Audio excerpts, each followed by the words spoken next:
tous, ravi de vous accueillir au nom de l'ensemble des organisateurs qui vont même dire leur intention et peut-être aussi leurs objectifs pour ces 2 journées de séminaire dédiées à la décarbonation de l'industrie à Rouen et sa perspective 2050. Donc dans ce séminaire proposé par l'IHEST, vous allez voir, on va vous décaler, vous proposer des nouveaux apports, bien sûr aussi repartir de tout ce qui s'est passé à Rouen depuis 18 mois, évidemment dans une histoire industrielle plus longue, et essayer aussi de se projeter collectivement vers l'avenir. Donc un programme riche et diversifié, mais j'en dis pas plus pour le moment, et je donne la parole d'abord à Nicolas Meyer-Rossignol, le président de Normandie Rouen Métropole.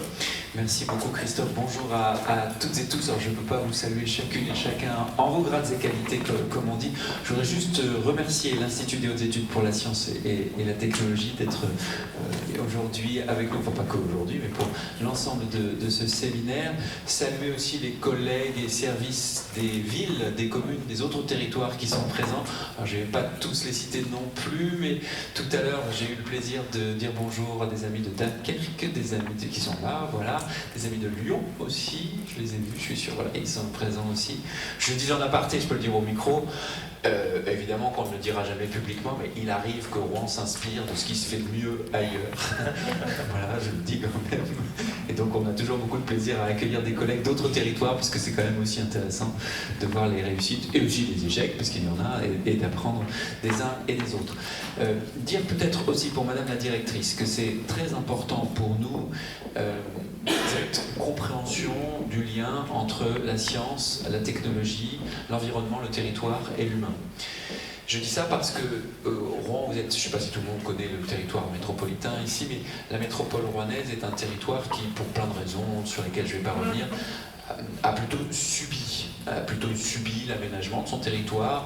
C'était la reconstruction de la France d'après-guerre, a plutôt subi l'arrivée, il y a de bonnes raisons à ça, de production industrielle plutôt très carbonée d'ailleurs, à l'époque, les raffineries, l'automobile, la pétrochimie, l'agriculture industrielle, etc., l'agro-industrie, le port évidemment, et a aussi subi des convenus ou des difficultés liées à tout cela. Alors l'exemple le plus récent, le plus médiatique, c'est évidemment l'incendie du 26 septembre 2019, mais il y a avec le Grisol, Normandie Logistique, mais il y en a d'autres, il y en aura peut-être d'autres, et donc tous ces enjeux d'appropriation du territoire, c'est-à-dire comment est-ce que on renforce et finalement on pense le lien entre l'humain, l'industrie, la science de façon large et l'environnement, c'est-à-dire la nature avec un grand N, c'est vraiment le cœur du sujet. Et ici, c'est pas un sujet de, même s'il y a des colloques, c'est pas un sujet de colloque ou de conférence. Je veux dire, c'est des sujets dont on parle au Monop le samedi, quoi. Parce que vous y croisez les ouvriers, parce que vous y croisez les cols blancs, parce que vous y croisez le gars qui a perdu son boulot parce que la raffinerie a fermé, autant que le type qui se dit tiens, ça serait pas mal d'investir ici parce qu'il y a une nouvelle industrie qui se construit en lien avec l'écologie, etc., etc. Donc, ces enjeux-là, ils sont au cœur de non seulement de notre volonté politique, mais je dirais même de notre esprit de société, de notre communauté. Donc, ce qu'on essaye de faire, je disais à Pierre Musso tout à l'heure, on est vraiment ravis de l'avoir avec nous aussi aujourd'hui, on essaye de faire un peu de judo, si vous voulez, c'est-à-dire plutôt que de subir une contrainte, d'en faire une opportunité, et d'en faire un des territoires, avec Dunkerque, avec Lyon, avec beaucoup d'autres, avec Nantes, Saint-Nazaire, un territoire qui pense ces sujets-là. Alors on le fait par exemple à l'occasion justement de l'anniversaire du 26 septembre, de l'incendie. Chaque année on a un forum de la résilience où on travaille avec des universitaires, des chercheurs, des entrepreneurs, des syndicalistes sur ces champs-là de lien entre, encore une fois, la science, l'humain, l'environnement. Et c'est une politique qui est globale. Je vais vous donner un exemple par exemple qui est peut-être qui est peut-être pas celui auquel on pense en premier. On a souhaité porter une candidature pour être capitale européenne de la culture en 2028, comme d'autres candidatures. Et je crois que les villes que j'ai citées ne sont pas candidates, donc je ne viens pas de créer un irritant diplomatique majeur pour ce colloque. Mais il y en a d'autres qui sont excellentes, et tant mieux pour que le meilleur gagne. Mais la particularité, et je crois pas le moindre de nos atouts, c'est précisément qu'on a basé notre candidature sur cette question-là, c'est-à-dire sur l'articulation entre la science, avec les enjeux, par exemple, on en parlait avec Pierre de culture scientifique, l'environnement et l'humain. Et donc, tout ce qui va dans ce sens-là nous intéresse énormément. Donc, c'est la raison pour laquelle on est très fiers de vous accueillir aujourd'hui. Et puis, remercier aussi la Caisse des dépôts, j'en profite quand même, parce qu'on a beaucoup de relations. pour plein d'autres raisons, très fructueuse. Et je crois qu'on peut dire qu'on a quelques belles réalisations. J'ai quand même en cité une qui est liée à l'aménagement du territoire aussi, puisqu'il se trouve que la coopération, elle n'est pas uniquement métropolitaine. Hein. On a toute une coopération le long de l'axe Seine. On vient juste de porter sur les fonds baptismaux. Et quand je dis les fonds, le mot fonds est important, puisque c'est à peu près 10 millions d'euros, une société d'économie mixte à l'échelle de l'axe Seine, avec Paris, avec la métropole du Grand Paris, avec la communauté urbaine Le Havre Métropole, pour développer, investir en fonds propres, quasi-fonds propres, les projets de production d'énergie renouvelable. Donc là, vous avez, de manière très concrète, une symbolique forte, c'est-à-dire un territoire qui se prend en charge pour à la fois décarboner et puis développer dans des champs qu'on pense d'avenir. Voilà. Donc un grand merci pour votre présence. Je m'arrête là, je ne vais pas être trop long. Merci à Christophe, merci à toute son équipe, merci aussi aux équipes métropolitaines. Je vais juste citer peut-être 2-3 personnes chez nous. Abdelkrim Chani qui est ici, qui est vice-président, puisque vous voulez peut-être prendre des contacts ensuite ou pendant, qui est vice-président pour l'économie, le numérique et plein d'autres choses. Enfin bref, tout ce qui vous intéresse pendant ces 2-3 jours. Abdelkrim est là pour vous. Il y a toutes les équipes de la métropole, alors je ne peux pas citer tout le monde. Il y a Fabrice Boissier qui est ici, qui est DGA pour tout ce qui est urbanisme, ça c'est au vertical, et puis en horizontal c'est le pilotage de la transition écologique. Il y a Aurélie Liman qui est là, qui s'occupe avec Christelle Morin ici sur tout ce qui est direction économique, relations avec les entreprises, RSE, objet social, et puis engagement sociétal des entreprises. Voilà. Donc n'hésitez pas à les contacter, ils sont peut-être pas malléables, mais ils sont corvéables. Merci. Merci beaucoup. Merci Nicolas. Et on va tout de suite donner la parole à Sylvain Casademont, la directrice générale de l'IHEST. Merci Christophe. Merci à tous d'être là ce matin. Monsieur le Président de Rouen Métropole, Monsieur le Directeur régional de la Caisse des dépôts, et puis vous tous ici présents, les intervenants et les participants.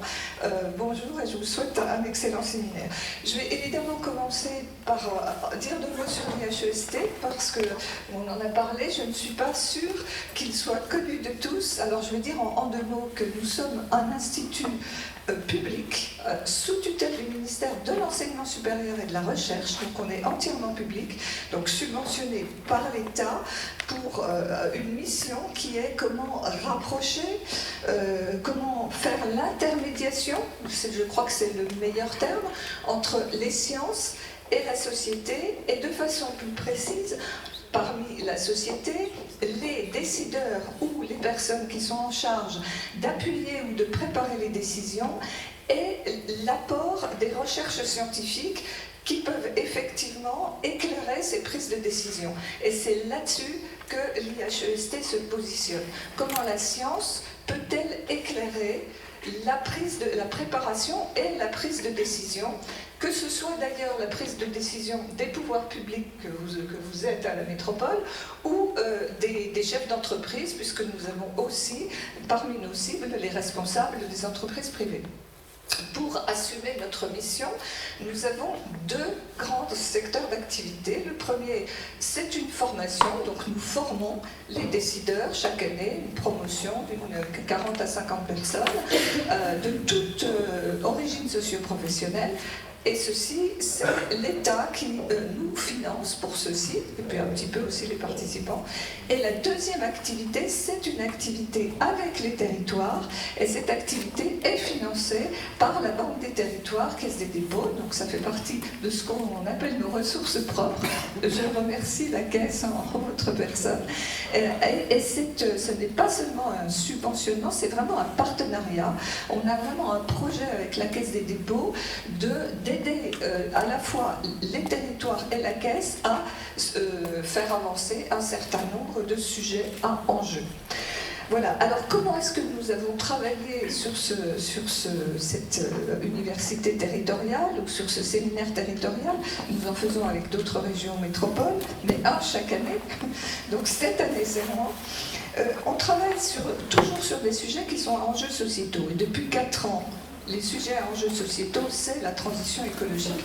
Et ce que nous essayons de faire, ça n'est pas d'apporter notre connaissance de sachant et de la plaquer sur vos enjeux, vous les connaissez bien mieux que nous, c'est plutôt de partir de vos enjeux, de la manière dont vous les envisagez. Donc on a commencé, je pense, à vous poser beaucoup de questions. Et on a essayé de comprendre comment ça se passait sur votre territoire. Et puis ensuite, nous vous proposons des éclairages dont certains peuvent être disruptifs, dont d'autres peuvent être un peu étonnants. Par exemple, sur un sujet économique, on peut faire venir un philosophe. Voilà un exemple de disruption. Je ne sais pas si c'est le cas aujourd'hui. Enfin, ce n'est pas tout à fait le cas aujourd'hui, mais ça pourrait. Vous allez voir qu'on va vous disrupter d'une autre façon. Donc, nous proposons une approche, disons, pluridisciplinaire, avec des scientifiques et des chercheurs qui vont éclairer les sujets d'une autre façon. L'idée, c'est effectivement de se décentrer, comme tu disais, et de se dire, tiens, on peut prendre ailleurs, avec une autre vision, des éléments de réflexion qui peuvent éclairer l'action différemment. Et puis ensuite, pour l'action, eh bien, nous sommes juste des facilitateurs, parce que les producteurs d'action, bah, c'est vous. Alors, c'est les territoires, c'est bien sûr la métropole, mais c'est vous tous qui sont les acteurs dans cette salle. Donc, on va vous faire vivre une expérience où on va éclairer quelques sujets. On va vous proposer des benchmarks, et c'est pour ça que Lyon et Dunkerque sont dans cette salle. Et puis ensuite, on va vous mettre au travail en disant, bon, maintenant, comment est-ce qu'on peut aller plus loin? Alors, on a eu un vrai problème avec la métropole de Rouen, je l'avoue, c'est que quand on a eu fini de ce questionnement, on s'est dit, mais bon, pourquoi veulent-ils ce sujet? Parce qu'ils ont vraiment beaucoup travaillé, ils font énormément de choses, ils prennent le sujet dans sa globalité, de façon systémique, avec tous les acteurs, sur le plan économique, politique, culturel, social, donc d'une façon en englobant vraiment tous les aspects de la société. Il y a énormément de projets et d'actions. Qu'est-ce qu'on va apporter de plus? Et vous nous avez dit, M. Marchani et ses équipes, M. Sadini également, nous ont dit, mais est-ce que vous pouvez nous aider à aller plus loin? On a dit, on peut vous aider à voir, à mettre en place les conditions qui vous permettent d'aller plus loin. Et c'est ce qu'on va faire dans ce séminaire. Donc, je vais laisser la parole à donc mon collègue de la Caisse des dépôts, le directeur régional, et puis je pense que tu présenteras le programme. J'en prendrai la suite, je présenterai le programme. Merci beaucoup. Bonjour à toutes et à tous, Monsieur le Président de la métropole Rouen-Normandie, Madame la Directrice de l'Institut des hautes études pour la technologie et la science, la science et la technologie, je vous prie de m'en excuser.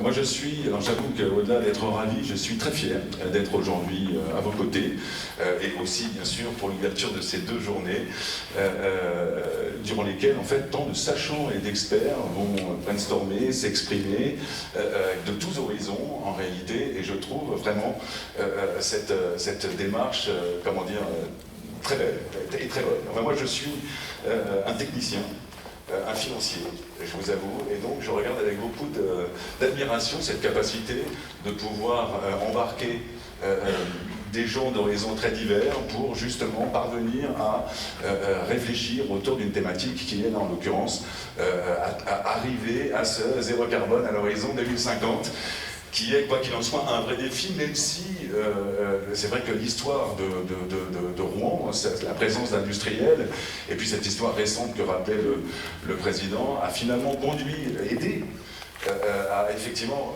regarder plus précisément ces sujets de décarbonation. Alors moi j'avais préparé quelques éléments. Donc la Banque des Territoires connaît bien effectivement l'IHST, puisque je crois qu'on a signé une première convention en 2012, donc nous en sommes à la 4e convention triennale et avons dans cela accompagné quand même plusieurs collectivités. Les dernières, je crois, c'est la Bretagne et l'Occitanie. Voilà, j'ai rencontré monsieur tout à l'heure. Donc voilà, c'est un partenariat de long terme. Et c'est vrai que ce partenariat, en fait, confirme la volonté de la Banque des Territoires de diffuser effectivement la culture scientifique, notamment concernant les choix, vous le rappeliez tout à l'heure, et décisions des politiques publiques et d'action territoriale, l'appropriation des sujets d'innovation et la mise en relation des différents acteurs, donc de ces univers différents dont je parlais tout à l'heure. Alors s'agissant de l'industrie, puisque effectivement il faut qu'on focus, si vous me permettez cette expression, sur le seul sujet de l'industrie, sachant que, Monsieur le Président, vous rappeliez que nous avions par ailleurs des partenariats sur des sujets de la transition économique et énergétique, puisqu'en fait c'est vraiment un sujet central de toutes les interventions de la Banque des Territoires. Sur donc le sujet de l'industrie, c'est plus d'1 milliard d'euros qui sont mobilisés par la Banque des Territoires. Alors, nous avons 800 millions de fonds propres et 250 millions de dettes sur fonds d'épargne. Alors, le fonds d'épargne, c'est le placement préféré des Français, hein, globalement, c'est le livret A. Et donc, c'est 1 milliard d'euros donc, seront répartis en 4 priorités. Investir dans l'aménagement et l'immobilier industriel, j'en parlais à quelques-uns d'entre vous tout à l'heure. Donc, c'est 450 millions d'euros de fonds propres et 250 millions de prêts sur fonds d'épargne. C'est accompagner la transition énergétique et environnementale de l'industrie. Donc là, c'est plutôt la production de chaleur. Enfin, c'est de la production énergétique liée au process industriel. Donc là, c'est à hauteur de 340 millions d'euros. C'est accompagner la mutation de la formation vers des métiers industriels. Je crois qu'il y a 70 centres de formation qui sont soit ouverts, soit en cours d'ouverture, donc certains d'ailleurs en Normandie. C'est 10 millions d'euros qui sont affectés à ce sujet, et c'est en partenariat avec le CNAM, l'AFPA et la Fédération des écoles de production. Et c'est enfin accompagner les stratégies industrielles territoriales, donc là en ingénierie, on accompagne effectivement les collectivités régionales et territoriales dans leurs ambitions de développer une industrie viable et pérenne. Voilà, avec toujours évidemment ces externalités importantes que sont la transition écologique énergétique, mais aussi l'emploi. Alors ces offres sont adressées à tous les territoires, donc y compris ceux territoires d'industrie. Alors c'est vrai qu'aujourd'hui, il y a eu cette première labellisation, aujourd'hui on accompagne tous les territoires dans ce cadre-là. Et donc, à travers cette illustration, donc, je souhaite rappeler la vocation et les ambitions fortes de la Banque des Territoires, d'accompagner les collectivités et les acteurs économiques dans leur démarche de réduction de leur empreinte écologique. Pour ces derniers, industriels et acteurs économiques, notre accompagnement, donc, dans le financement de l'aménagement des infrastructures vise à leur permettre de se concentrer davantage sur leur cœur de métier qui est en fait finalement la production. Voilà, soyez assurés, mesdames et messieurs, que vous pouvez compter sur l'engagement de la Banque des Territoires pour soutenir vos actions et vos projets en faveur de l'atteinte de vos objectifs zéro carbone et ainsi répondre aux besoins de la stratégie du territoire et plus globalement de la France. Merci de votre attention. Merci à vous trois pour avoir rendu possible et ouvert ce séminaire, cette université territoriale. Je vous invite à gagner les premiers rangs. Et on va rentrer donc dans le vif du sujet. Donc je vais demander à Pierre Musso, à Catherine Guermont et à François Boss de s'installer. Et puis je vais dire quelques mots de la manière dont va s'organiser cette université territoriale. Donc d'abord un mot de présentation. Moi je m'appelle Christophe Clergeau. J'accompagne l'IHEST dans toute son action en direction des territoires, pour mobiliser les élus, les cas territoriaux dans le cycle national dont parlait Sylvane. Donc on serait très heureux d'accueillir un élu ou un fonctionnaire ou un acteur économique de la région dans ce cycle, mais aussi ces universités territoriales. Olivier Parent, je peux lui passer, il est là, sera l'animateur demain de la partie consacrée à la prospective. Donc comme l'a dit Sylvane, on va mélanger des apports qui pourront peut-être vous paraître un peu éloignés de votre quotidien, mais qui sont volontairement des angles différents pour éclairer les enjeux de transformation de l'industrie, et puis des échanges qui seront beaucoup plus centrés sur ce que vivent au quotidien les entreprises et les acteurs du territoire, ici à Rouen, sur l'axe Seine et en Normandie. L'axe Seine sera très présent dans ces 2 jours, puisque l'agglomération, la métropole nous a demandé d'y être attentif, avec Arampa bien sûr, mais toutes les éléments stratégiques. Et Nicolas Meyer-Rossignol citait le fonds d'investissement qui a été créé en commun. Et on a beaucoup d'acteurs venant d'autres territoires, donc Lyon et Dunkerque ont été cités, mais aussi l'Occitanie avec Pascal Pinet. Et c'est aussi une proposition de rencontrer d'autres acteurs. Pourquoi je dis ça comme ça? Parce que nous sommes dans un séminaire fermé, il n'y a pas de presse, c'est sur invitation, il n'y a pas de public externe, il n'y a pas de live tweet. Donc on n'est pas là simplement pour écouter des gens qui seront à la tribune, mais pour rentrer dans un échange. Et quasiment tous les invités qui sont venus sont là toute la journée, une bonne partie d'entre eux demain, et sont aussi là, ils nous l'ont dit à chaque fois, pour apprendre des choses de ce que vous faites ici à Rouen et de ce que font d'autres intervenants. Donc un de nos défis, c'est qu'il y ait un groupe qui se constitue, un échange libre qui se crée. Donc il y aura des moments de présentation de contenu, des moments d'échange, des moments d'atelier, donc différentes modalités pour vous permettre à vous aussi